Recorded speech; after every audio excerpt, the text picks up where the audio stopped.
নমস্কার বন্ধুরা, রনিতাস ফুড প্লেজে সকল বন্ধুকে স্বাগত জানিয়ে আবারও একবার চলে এসেছি আপনাদের জন্য নতুন একটি রেসিপির ভিডিও নিয়ে। আজকে আমি আপনাদের সঙ্গে শেয়ার করব সার্টিন মাছের পাতুরির রেসিপি। মাছের পাতুরি কিন্তু আমরা সকলেই কম বেশি পছন্দ করে থাকি। তো কিভাবে খুবই সহজ উপায়ে ও খুব তাড়াতাড়ি এই রেসিপিটি তৈরি করা যায় সেটি আজকে আমি আপনাদের সঙ্গে শেয়ার করব। এই রেসিপিটি যদি দুপুরবেলা গরম ভাতের সঙ্গে থাকে তাহলে আর অন্য কোনো কিছুর কিন্তু প্রয়োজনই হবে না। তো চলুন দেখে নেওয়া যাক কিভাবে আমি এই রেসিপিটি আজকে তৈরি করি। তো ভিডিওটা স্কিপ না করে পুরোটা দেখার অনুরোধ রইল। প্রথমেই আমি এখানে একটি পেস্ট তৈরি করে নেব। এখানে একটি মিক্সিং জার নিয়ে নিয়েছি।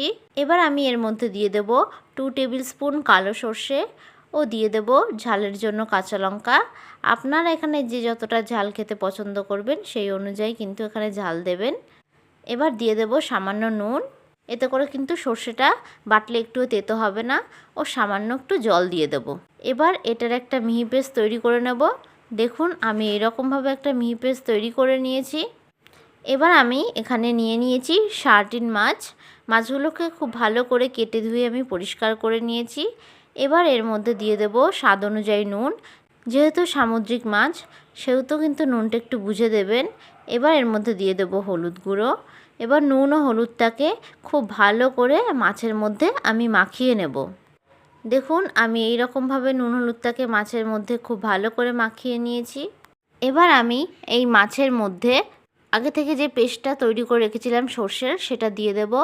সমস্ত পেস্টটা মাছের মধ্যে দিয়ে আমি এবার এর মধ্যে দিয়ে দেব সর্ষের তেল। এবার এটাকে আমি হাত দিয়ে খুব ভালো করে মাছের মধ্যে মাখিয়ে নেব। আমার এই রেসিপিটি যদি আপনাদের কাছে ভালো লাগে তাহলে অবশ্যই একটি লাইক করবেন, আমার চ্যানেলটি সাবস্ক্রাইব করে দেবেন ও পাশে থাকা বেল আইকনটা প্রেস করে দেবেন।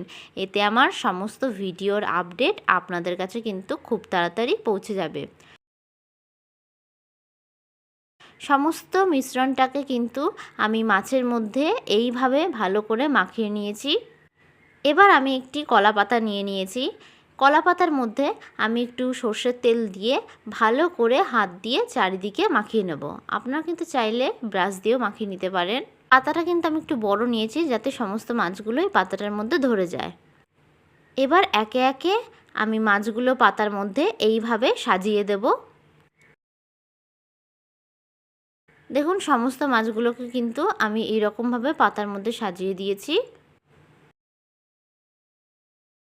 এবার গ্যাসে একটি আমি চাটু বসিয়ে দেব। চাটুটাকে একটু গরম করে নিয়ে আমি এর মধ্যে সর্ষের তেল ব্রাশ করে দেব। এবার এর উপর থেকে আমি একটি কলা পাতা দিয়ে দেব। এবার এর মধ্যে আমি আগে যেই পাতাটার উপরে মাছ বিছিয়ে রেখেছিলাম সেই পাতাটা দিয়ে দেব। দেখুন এইভাবে আমি দিয়ে দিয়েছি।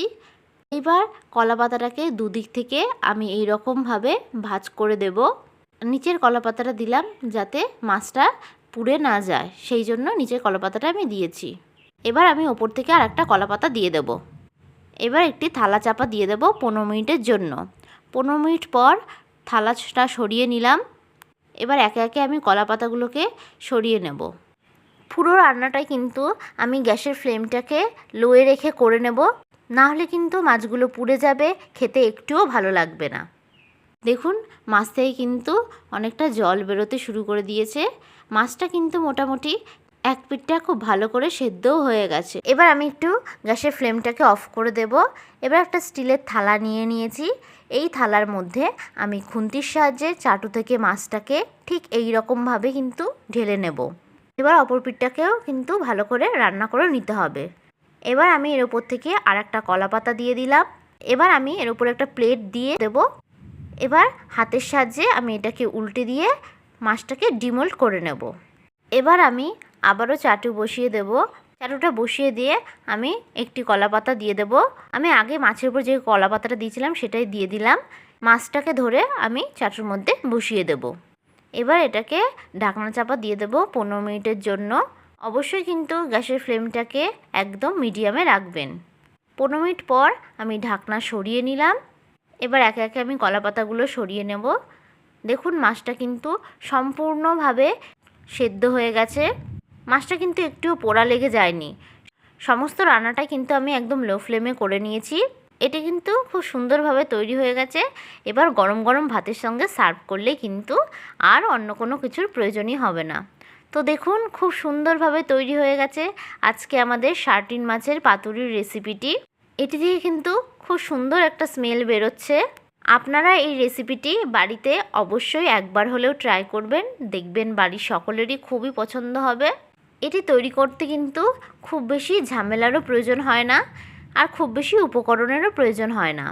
আপনারা চটপট করেই তৈরি করে ফেলতে পারবেন এই রেসিপিটি বাড়িতে। আমার এই রেসিপিটি যদি আপনাদের কাছে ভালো লেগে থাকে তাহলে অবশ্যই একটি লাইক করবেন, আমার চ্যানেলটি সাবস্ক্রাইব করে দেবেন ও পাশে থাকা বেল আইকনটা প্রেস করে দেবেন। এতে আমার সমস্ত ভিডিওর আপডেট আপনাদের কাছে খুব তাড়াতাড়ি পৌঁছে যাবে। আশা করি আপনারা সকলে ভালো থাকবেন, সুস্থ থাকবেন। ধন্যবাদ।